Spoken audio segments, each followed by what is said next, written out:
ஏன்னா டிஜிட்டலாக கன்வெர்ட் ஆன அப்புறம் அவங்க ரெக்வஸ்ட் என்னென்னா இதை பாதுகாக்கிற விஷயத்தை கூட அவங்க கேர்ஃபுல்லாக பண்ணணும்.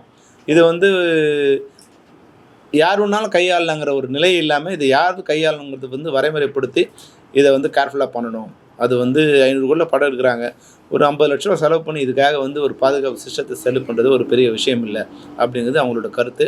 அதை நிச்சயமாக தயாரிப்பாளர் சங்கத்தோட பேசி நாங்கள் இனிமேல் ஃபர்தராக இது மாதிரி நடக்காத ஒரு விஷயத்தை கொண்டு வருவோம்.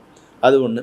இன்னொன்று என்னென்னா, இப்போது அவங்களோட வருத்தம் என்னென்னா, சகோதரர் அமீர் வந்து அவரோட கருத்தை ஏதோ தெரிவித்தார். அது வந்து அவர் தெரிவிக்கும்போது அது வந்து அவர் வேற ஒரு கருத்தை தெரிவிக்க விரும்புகிறாரு. ஆனால் நம்ம அந்த லைனுக்குள்ளே நம்ம ரீட் பண்ணுவோம் இல்லையா, நீங்கள் அதுக்கு ஒரு வேற ஒரு ஹெட்டிங் கொடுக்கும்போது கொஞ்சம் கொஞ்சமாக டைவர்ட் ஆகிட்டு அது வந்து அது பிரதீப் ஏதோ வந்து காரணங்கிற மாதிரி கொஞ்சம் பேர் வந்து இன்றைக்கி வந்து சில யூடியூப்பில் வந்து அவரை கார்னர் பண்ணி அவர் கல்யாணம் ஆகி 6 வருஷம் ஆயிருக்கு, இப்போ தான் வந்து அவங்க ஒய்ஃப் கர்ப்பமாக இருக்காங்க, அவங்க மன உளைச்சல் இருக்காங்க, போலீஸ் வந்து இது பண்ணுது.